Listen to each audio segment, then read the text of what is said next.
이건 정말 충격적입니다. 나토도 해결하지 못한 문제를 한국의 기술이 단숨에 해결했다는 소식이 전 세계를 충격에 빠뜨리고 있습니다.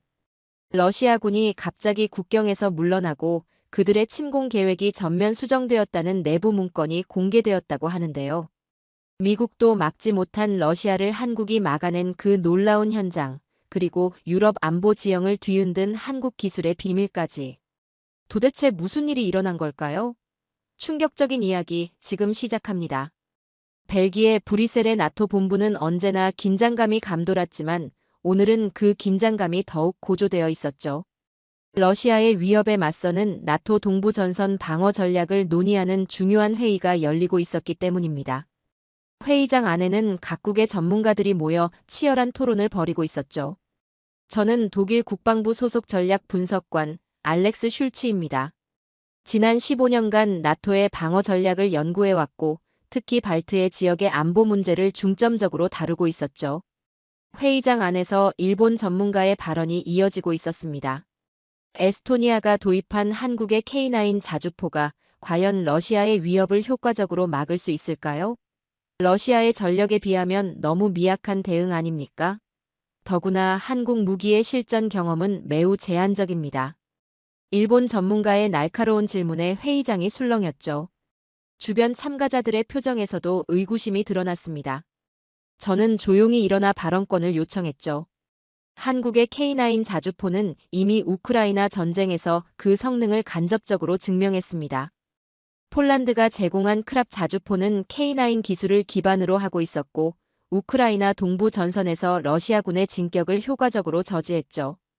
이어서 저는 우크라이나 전쟁 초기 러시아군이 기갑부대를 앞세워 빠르게 진격했을 때 크랍 자주포가 보여준 성과를 상세히 설명했죠. 그리고 K9이 가진 나토 표준 호환성과 우수한 기동성을 강조했습니다.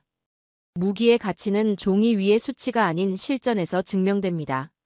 전쟁터에서 쓸 수 없는 무기는 아무리 좋아 보여도 실질적 가치가 없죠.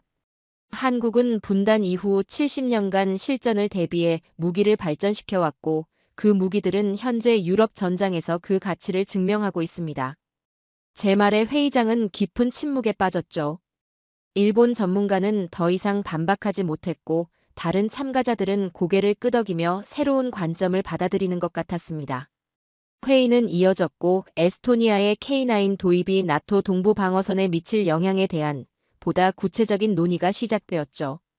방어 전략만으로는 불충분합니다. 우리는 러시아에게 공격 시도 자체가 매우 큰 대가를 치르게 될 것이라는 명확한 메시지를 보내야 하죠. K9은 그 메시지의 핵심이 될 것입니다. 저는 강조했습니다. 회의가 끝나고 복도로 나오자 영국 대표가 다가왔죠. 분석이 항상 예리하신데 한국 무기 시스템에 대한 더 자세한 정보를 공유해 주시겠습니까? 그는 진지한 표정으로 물었습니다. 이제 나토 내에서도 한국 방산의 중요성을 인식하기 시작했고 그것은 작지만 중요한 변화였죠. 러시아의 위협 앞에서 유럽이 선택할 수 있는 새로운 방패가 등장한 것이었습니다. 탈린의 에스토니아 국방부 건물은 외관상 평범해 보이지만 그 안에서는 국가의 생존을 결정짓는 중대한 논의가 이루어지고 있었습니다. 회의실 창문 너머로 보이는 탈린의 중세 성벽은 과거 이 작은 나라가 수많은 침략자들에 맞서 싸웠던 역사의 증인이었죠. 러시아의 위협이 점점 커지는 가운데 에스토니아는 중대한 결정을 앞두고 있었습니다. 브뤼셀 회의 이후 저는 에스토니아 국방부의 초청으로 탈린을 방문하게 되었습니다. 나토의 방어 전략을 연구해온 전문가로서 에스토니아의 방위력 증강 계획에 조언을 제공하는 것이 제 임무였죠. 회의실에는 에스토니아 국방부 고위 관계자들이 모여 있었습니다. 국방장관은 테이블 위에 펼쳐진 3가지 제안서를 바라보며 깊은 한숨을 내쉬었죠. 미국, 독일, 프랑스까지 모두 훌륭한 무기 시스템이지만 가격이 너무 높습니다. 우리 같은 작은 나라가 감당할 수 있는 수준이 아닙니다. 장관의 말에 회의실 안의 공기가 무거워졌습니다. 그뿐만이 아닙니다. 독일과 미국의 시스템은 도입까지 최소 4년이 걸리죠. 프랑스는 기술 이전을 완강히 거부하고 있고요. 에스토니아 군수조달국장이 각 제안서의 문제점을 짚어가며 설명했습니다. 러시아의 위협이 코앞에 닥친 상황에서 4년을 기다릴 여유는 없었죠. 회의실 끝자리에서 저는 조심스럽게 목소리를 높였습니다. 한국의 K9 자주포에 대한 검토는 어떻게 진행되고 있습니까? 제 질문에 모두의 시선이 집중되었죠. 한국 K9은 가격 대비 성능이 탁월합니다. 나토 표준과의 호환성도 완벽하고 무엇보다 18개월 내에 첫 배치가 가능하죠. 그가 K9의 장점을 설명하자 회의실 안의 분위기가 달라졌습니다. 그러나 일부 고위 관계자들 사이에서 우려의 목소리가 나왔죠. 아시아 국가의 무기를 유럽 전장에 도입한 사례가 거의 없습니다. 실전 검증이 충분히 이루어진 것입니까? 한 장성이 의구심을 표했습니다. 저는 차분하게 대답했죠. K9은 이미 폴란드, 노르웨이, 핀란드 등 유럽 국가들에 도입되어 있습니다. 특히 폴란드의 크랍 자주포는 K9을 기반으로 제작되었고 우크라이나 전쟁에서 그 성능을 입증했죠. 제가 직접 그 데이터를 분석했고 결과는 매우 인상적이었습니다. 국방장관은 잠시 생각에 잠겼다가 결단력 있는 목소리로 말했죠. 우리에게는 선택의 여지가 많지 않아요. 미국과 독일이 너무 비싸고 프랑스가 기술 이전을 거절했을 때 우리가 살아남을 수 있는 유일한 선택은 한국 무기입니다. 저는 고개를 끄덕이며 K9 도입에 대한 제 의견을 제시했습니다. 에스토니아는 방어만 하던 작은 나라였지만 이제 적극적으로 자국의 안보를 지키기 위해 움직이기 시작했죠. 그것은 그들의 역사상 가장 과감한 국방 전략의 전환점이었습니다. 군수조달국장은 도입 계획을 상세히 설명했습니다. 도입 후 6개월 내에 경계 지역 배치를 완료하고 1년 내에 우리 군의 운용 능력을 최대치로 끌어올리는 것이 목표입니다. 그의 말에 회의실 내 모든 이들이 동의했죠. 회의가 끝난 후 국방장관은 제 어깨를 두드렸습니다. 박사님 조언이 우리에게 큰 도움이 되었습니다. 오늘 우리는 역사적인 결정을 내렸습니다.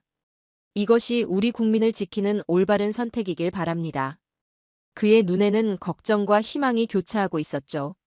저는 확신에 찬 목소리로 대답했습니다. 장관님, 이것은 단순한 무기 구매가 아닙니다. 에스토니아의 생존 전략이죠. 한국의 K9은 새로운 시대를 열어줄 것입니다. 창밖으로 내려다 보이는 탈린의 오래된 성벽처럼 에스토니아는 새로운 방어의 역사를 쓰기 시작했습니다. 에스토니아와 러시아의 국경 지역, 나르바 시 외곽의 조용한 마을은 언제나 긴장감이 감돌았습니다. 국경에서 불과 5km 떨어진 이곳에서는 러시아 군대의 훈련 소리가 종종 들려왔고 주민들은 그 소리에 잠을 설치곤 했죠.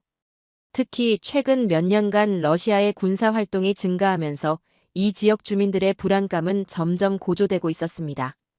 K9 자주포 도입 결정 이후 6개월, 저는 에스토니아 국방부의 초청으로 다시 이 나라를 방문하게 되었습니다. 이번에는 국경 지역 주민들의 반응을 직접 확인하고 K9 배치 이후의 상황 변화를 분석하는 것이 제 임무였죠. 국방부 차량을 타고 나르바 근처의 작은 마을에 도착했습니다. 마을 광장에 위치한 오래된 카페에서 마을의 원로 중 한 명인 마르타 할머니를 만났습니다. 그녀는 85세의 고령에도 불구하고 또렷한 기억력과 예리한 통찰력을 가지고 있었죠. 저는 소련 시절부터 이 마을에서 살아왔어요. 러시아 군대가 국경 너머에서 훈련하는 소리는 우리 일상의 일부였죠. 마르타 할머니는 창밖을 바라보며 이야기를 시작했습니다. 그녀는 천천히 차를 한 모금 마시고 계속 말을 이어갔죠. 하지만 지난 몇 년간은 달랐죠. 러시아 군의 훈련 소리가 점점 커졌고 더 자주 들렸어요. 우리 마을 사람들은 밤에 잠을 이루지 못했습니다. 혹시나 러시아가 우크라이나처럼 우리도 침공하지는 않을까 하는 두려움이 있었죠. 저는 고개를 끄덕이며 경청했습니다. 이런 불안감은 나토 회의에서도 자주 논의되었던 문제였고 에스토니아 국민들의 일상적 현실이었죠. 그런데 한 달 전 한국에서 온 그 큰 포가 우리 지역에 배치된 이후로 달라졌습니다. 마르타 할머니의 목소리에 활기가 돌았죠. 러시아 군대의 훈련 소리가 줄어들었고 때로는 아예 들리지 않는 날도 있었어요. 마치 그들이 조심하기 시작한 것 같았습니다. 에스토니아 국방부에서 제공받은 비밀 보고서에 따르면 K9 자주포의 배치 이후 러시아 측의 군사 활동이 실제로 감소했습니다. 그들은 이제 에스토니아가 효과적으로 대응할 수 있다는 것을 인식하고 있었죠. 마을 광장으로 나와 다른 주민들과도 대화를 나눴습니다. 60대에 은퇴한 교사 토마스는 자신의 경험을 들려주었죠. 매일 밤 러시아 전차들이 국경 근처에서 움직이는 소리가 들렸습니다. 그 소리가 들리면 아이들은 불안해했죠. 하지만 지금은 달라졌어요. 우리 군대가 저들을 막을 수 있다는 확신이 생겼습니다. 저녁이 되자 마을 회관에 주민들이 모이기 시작했습니다. 국방부 담당자는 K9 자주포에 대한 간략한 설명을 진행했고 저는 보조 발표자로 참여했죠. 이 무기 시스템은 단순한 포가 아닙니다. 러시아군이 국경을 넘기 전에 빠르게 대응할 수 있는 방벽이죠. 이제 에스토니아는 위협에 수동적으로 대응하는 것이 아니라 적극적으로 저지할 수 있는 능력을 갖추게 되었습니다. 한 젊은 어머니가 손을 들고 질문했습니다. 정말 그 한국 무기가 러시아를 막을 수 있을까요? 그녀의 목소리에는 아직 의구심이 남아 있었죠. 저는 확신에 찬 목소리로 대답했습니다. K9은 이미 우크라이나 전선에서 그 성능을 증명했어요. 무엇보다 중요한 것은 이제 러시아가 에스토니아를 쉽게 볼 수 없게 되었다는 점이죠. 전쟁의 가장 좋은 방법은 전쟁이 일어나지 않게 하는 것입니다. 회의가 끝나고 마을을 떠나기 전 마르타 할머니가 제 손을 꼭 잡았죠. 너무 감사해요. 매일 밤 러시아 군대 소리에 떨며 잠들던 우리 마을 사람들이 처음으로 편안하게 잠들 수 있게 되었어요. 차에 올라 탈린으로 돌아가는 길, 백미러로 점점 작아지는 마을을 바라보았습니다. 국경 지역의 이 작은 마을에서 시작된 변화가 에스토니아 전체에 퍼져나가길 바랐죠.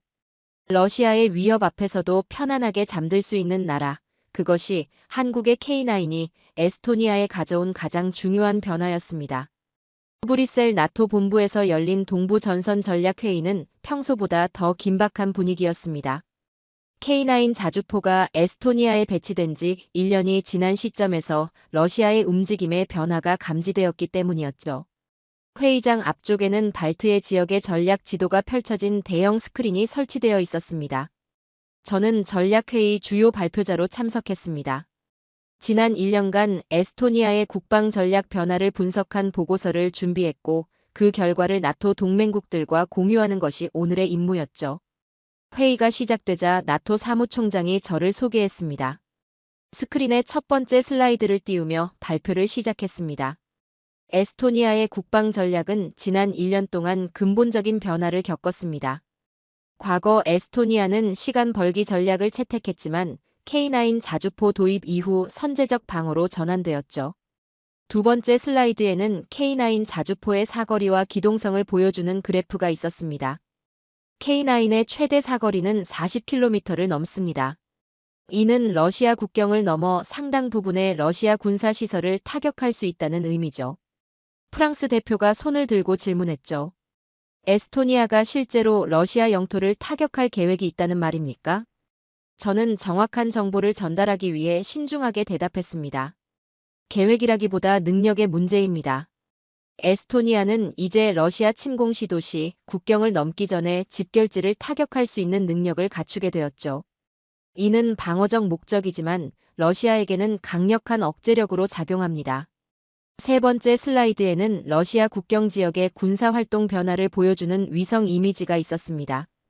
K9 배치 이후 러시아는 에스토니아 국경 근처 전진 기지와 포병 부대를 후방으로 이동시켰습니다.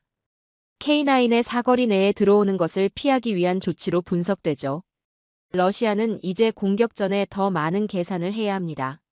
나토 군사위원회 의장이 발언권을 얻었죠. 이러한 변화가 러시아의 전반적인 발트해 지역 전략에 어떤 영향을 미쳤습니까? 저는 마지막 슬라이드를 보여주었습니다. 러시아의 블리츠크리크 전략이 더 이상 효과적이지 않게 되었습니다. 과거 러시아는 나토가 대응하기 전에 빠르게 발트 국가들을 점령하는 전략을 가지고 있었죠. 하지만 이제 에스토니아는 러시아군이 집결하는 순간부터 타격할 수 있어 러시아에게 큰 부담입니다. 회의가 진행되는 동안 여러 국가의 대표들이 질문과 의견을 제시했습니다. 모두가 에스토니아의 방위력 강화가 나토 동부 전선 전체의 안보를 향상시켰다는 데 동의했죠. 특히 폴란드와 리투아니아 대표들은 자국의 K9 도입 계획을 가속화하겠다는 의지를 표명했습니다. 회의 마무리에 나토 사무총장이 결론적인 발언을 했습니다. 오늘 발표를 통해 중요한 사실을 확인했습니다. 에스토니아의 K9 도입은 단순한 무기 구매가 아니라 전략적 변혁이었죠. 이제 러시아는 먼저 계산해야 합니다. K9이 있는 전선은 감히 넘볼 수 없는 존재가 되었습니다. 회의가 끝나고 복도에서 에스토니아 대표를 만났고 그는 제 손을 굳게 잡으며 말했습니다. 이제 우리는 더 이상 희생양이 아닙니다. 한국의 기술 덕분에 우리도 전략적 주도권을 가질 수 있게 되었죠. 베를린으로 돌아가는 비행기 안에서 저는 창밖으로 보이는 구름을 바라보며 생각에 잠겼습니다. 한국의 기술이 유럽의 안보 지형을 바꾸고 있다는 사실이 여전히 놀라웠죠. 이제 러시아도 감히 넘볼 수 없는 새로운 방어선이 그려지고 있었습니다. 브뤼셀 회의에서 발표한 내용이 나토 고위층의 주목을 받으면서 저는 나토 북부사령부로 추가 조사를 위한 초청을 받았습니다. 이곳은 모니터와 첨단 장비로 가득 찬 현대적인 공간이었죠. 벽면의 대형 스크린에는 발트의 연안의 실시간 상황이 표시되어 있었습니다.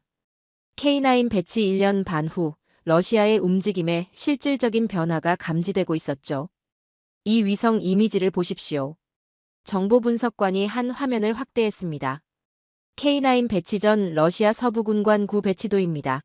그리고 이것은 현재 상황이죠. 두 이미지를 비교하니 확연한 차이가 눈에 들어왔습니다. 러시아군은 에스토니아 국경에서 상당한 거리를 두고 재배치되었습니다. 과거 국경 15km 지점에 있던 포병 기지가 이제는 60km 이상 물러나 있었죠. K9의 사거리를 고려한 조치였음이 분명했습니다. 이 변화가 언제부터 시작되었습니까?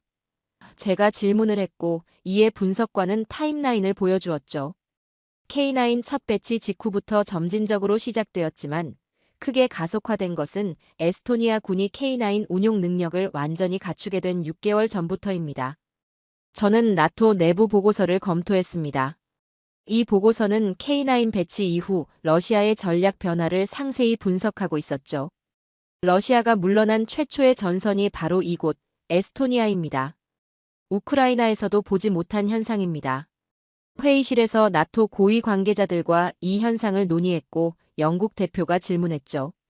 러시아의 이러한 움직임이 단순한 전술적 조정인지 아니면 더 큰 전략적 재평가인지 어떻게 판단하십니까? 저는 분석 결과를 정리했습니다. 이것은 단순한 조정 이상입니다. 러시아의 발트해 전략의 근본적인 재평가가 이루어지고 있다고 봅니다. K9 도입으로 에스토니아가 갖게 된 선제적 방어 능력이 러시아의 전통적인 신속 점령 전략을 무력화시켰기 때문이죠. 슬로바키아 대표가 의문을 제기했습니다. 하지만 러시아가 다른 방식으로 공격 전략을 수정할 가능성은 없습니까? 이는 중요한 질문이었죠. 물론 그 가능성은 있지만 중요한 것은 시간입니다. 러시아가 새로운 전략을 개발하고 시행하기까지는 상당한 시간이 걸리죠. 그동안 에스토니아와 나토는 방어 체계를 더욱 강화할 수 있습니다. 많은 참석자들이 고개를 끄덕였습니다. 나토 정보 담당자가 기밀 해제된 정보를 공유했습니다. 러시아 군부 내에서 발트해 전략 재검토를 요구하는 문서가 확인되었습니다. 그들은 에스토니아의 K9 도입을 게임 체인저로 인식하고 있었죠. 저는 결론을 제시했습니다. 우리가 목격하고 있는 것은 단순한 무기 도입의 효과가 아닙니다. 이것은 작은 국가가 강대국의 위협에 효과적으로 대응할 수 있음을 보여주는 사례죠. 한국의 기술이 발트해 지역의 전략적 균형을 변화시키고 있습니다. 북부사령관이 회의를 마무리했습니다. 이제 러시아는 에스토니아를 향한 군사적 모험을 쉽게 시도할 수 없게 되었습니다. 저녁에 에스토니아 국방부 관계자와 대화했고 그는 진솔하게 말했죠. 에스토니아는 작은 나라입니다. 러시아를 상대로 생존하기 위해 늘 고민해왔죠. K9 도입은 우리에게 생존의 문제였습니다. 그 말에 저는 대답했습니다. 이제 세계는 에스토니아의 선택이 옳았음을 인정하고 있어요. 러시아가 물러난 최초의 전선, 그 중심에 한국이 있었고 이는 현대 안보 역사에서 중요한 사례가 될 것입니다. 호텔에서 탈린의 야경을 바라보며 저는 오늘의 사실들을 정리했습니다.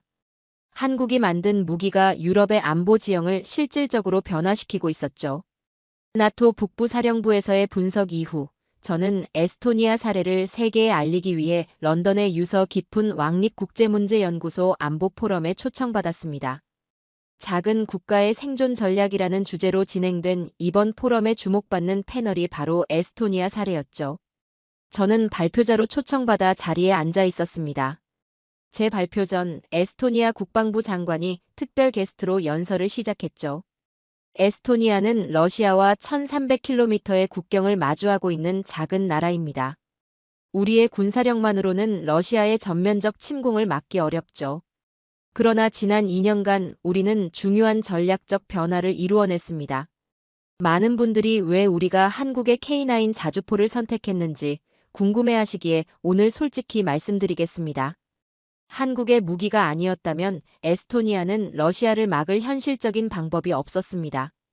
우리는 살아남기 위해 가장 확실한 무기를 선택했죠. 일본의 한 안보 전문가가 첫 질문을 던졌습니다. 왜 미국이나 유럽의 무기 시스템이 아닌 한국 무기를 선택했습니까? 장관은 주저없이 대답했죠. 간단해요. 비용, 기술, 시간이었습니다.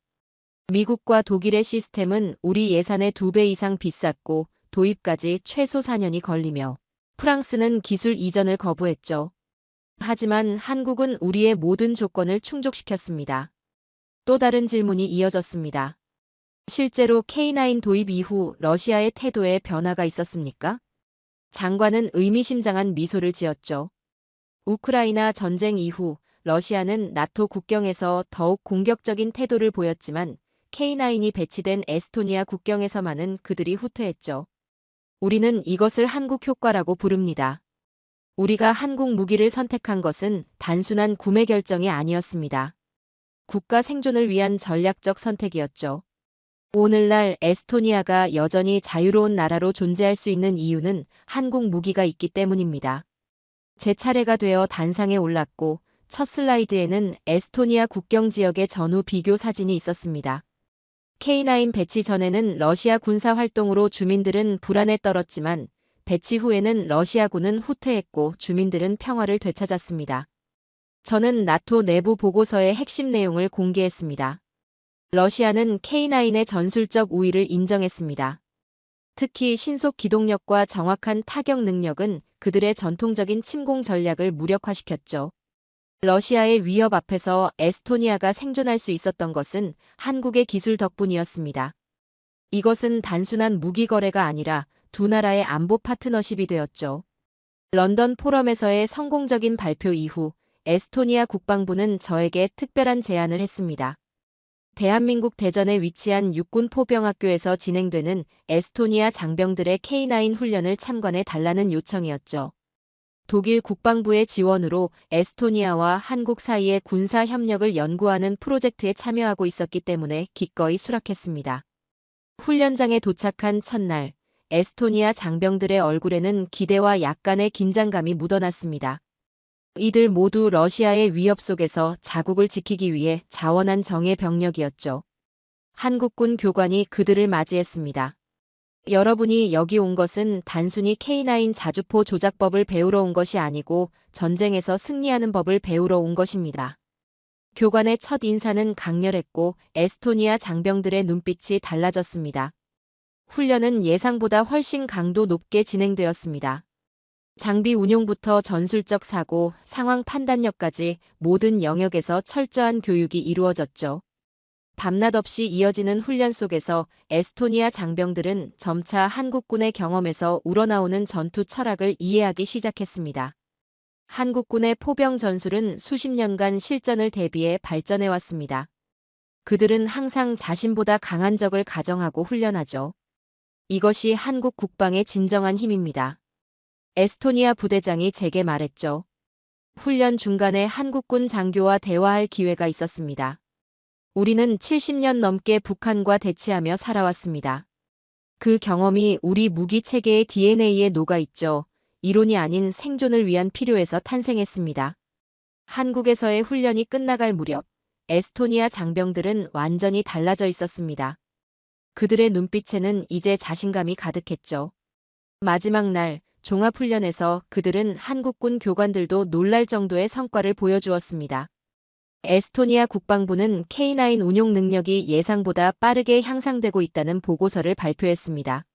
한국에서 훈련받은 장병들이 국내 교관이 되어 지식을 전파하고 있었죠.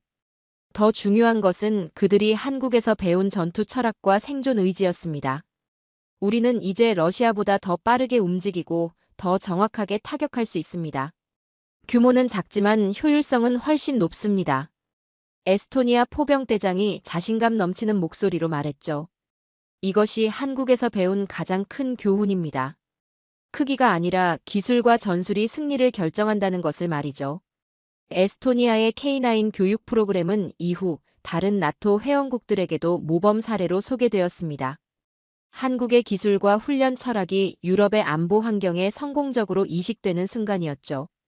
그것은 단순한 무기 판매를 넘어 진정한 안보 협력의 새로운 모델이 되고 있었습니다. 브뤼셀의 나토 본부로 돌아온 것은 에스토니아 K9 자주포 배치 3주년을 앞둔 시점이었습니다. 3년 전 같은 회의실에서 한국 무기 시스템에 대한 의구심이 가득했던 것과는 달리 이제 이곳에는 전혀 다른 분위기가 흐르고 있었죠. 대형 스크린에는 나토 동부전선 방어 전략 재평가라는 제목이 떠 있었습니다. 사무총장의 간략한 소개 후 저는 단상에 올라 발표를 시작했습니다. 3년 전 에스토니아의 K9 자주포 도입은 많은 의문을 불러일으켰습니다. 과연 아시아에서 개발된 무기가 유럽의 안보 환경에 적합할 것인가? 그리고 러시아의 위협을 실질적으로 억제할 수 있을 것인가 하는 의문이었죠. 저는 첫 번째 슬라이드를 보여주었습니다. 이것은 K9 도입 전과 후의 러시아 국경 병력 배치도입니다. 러시아는 에스토니아 국경에서 상당한 전력을 후방으로 이동시켰죠. 나토 정보부의 분석에 따르면 이는 K9의 사거리와 정확도에 대한 러시아의 우려를 반영한 결과였습니다. 두 번째 슬라이드에는 최근 3년간 발트해 지역의 안보 지표가 있었습니다.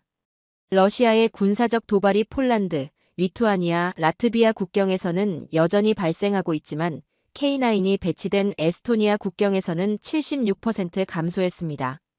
이것은 단순한 우연이 아니라 전략적 억제의 결과입니다. 회의실 내 참석자들의 눈빛에는 경이로움이 담겨 있었고 나토 군사위원회 의장이 질문했습니다. 이런 전략적 변화가 에스토니아에만 국한된 현상입니까? 아니면 더 넓은 함의가 있습니까? 저는 세 번째 슬라이드를 보여주었습니다. 이것은 에스토니아의 경험을 따라 유사한 전략을 채택한 나토 회원국들의 현황입니다. 폴란드, 노르웨이, 핀란드가 K9을 도입했고 루마니아와 체코도 검토 중이죠. 이는 이제 하나의 패턴이 되었다고 볼 수 있습니다. 나토 사무총장이 깊이 고개를 끄덕였습니다. 슐츠 박사님의 분석은 우리 연합의 미래 전략에 중요한 시사점을 줍니다. 소위 한국식 접근법이 나토 동부전선 전체에 적용될 가능성에 대해 어떻게 보십니까? 저는 잠시 생각을 정리한 후 대답했죠. 한국의 방위 모델은 수십 년간 자신보다 강한 적을 상대로 생존하는 방법을 발전시켜왔고 이는 인구와 자원이 제한된 나토 동부 회원국들에게 매우 적합한 모델입니다. 회의가 끝난 후 에스토니아 국방장관이 다가와 악수를 청했습니다. 3년 전 이 자리에서 많은 사람들이 우리의 선택을 의심했지만 이제는 모두가 그 지혜를 인정하고 있습니다. 한국은 더 이상 따라가는 나라가 아닙니다. 한국 무기는 유럽 전장의 중심이 되었고 러시아가 두려워하는 존재가 되었죠. 저는 미소를 지으며 응답했습니다. 맞습니다. 에스토니아의 용기 있는 결정이 이런 변화를 만들어냈죠. 이제 유럽의 안전은 한국 없이는 논할 수 없게 되었습니다. 브뤼셀에서의 마지막 날, 저는 나토 본부 앞 광장에 서서 건물을 바라보았습니다. 3년 전 이곳에서 시작된 작은 논쟁이 이제는 나토의 전략적 사고를 변화시키고 있었죠. 한국의 기술이 가져온 변화는 단순한 무기 체계의 도입을 넘어 약자가 강자에 맞서는 새로운 패러다임을 유럽에 심어주고 있었습니다. 돌아오는 비행기 안에서 창밖을 바라보며 저는 지난 3년의 여정을 떠올렸습니다. 처음에는 단순한 무기 도입에 불과해 보였던 결정이 이제는 역사의 흐름을 바꾸고 있었죠. 러시아도 감히 넘볼 수 없는 새로운 방어선이 그려지고 있었고 그 중심에는 한국의 기술과 철학이 자리하고 있었습니다. 자, 오늘의 이야기는 여기까지입니다. 우리는 한국의 K9 자주포가 에스토니아의 안보 환경을 완전히 바꾸고 러시아의 군사적 계산마저 바꿔놓은 놀라운 여정을 함께했습니다. 작은 나라가 강대국의 위협 앞에서도 자신의 주권과 안보를 지킬 수 있는 방법을 찾았고 그 해답은 다름 아닌 한국의 기술이었습니다. 70년간 분단의 위기를 견디며 쌓아온 한국의 철학과 기술이 이제 세계 안보의 기준이 되고 있습니다. 앞으로도 한국 기술이 지켜낼 세계의 평화, 그리고 또 다른 기적의 순간들을 함께 기대해 주세요. 오늘도 끝까지 함께 해주셔서 감사합니다. 재미있게 보셨다면 구독과 좋아요로 응원해 주세요. 다음에도 따뜻한 이야기로 찾아뵙겠습니다. 감사합니다.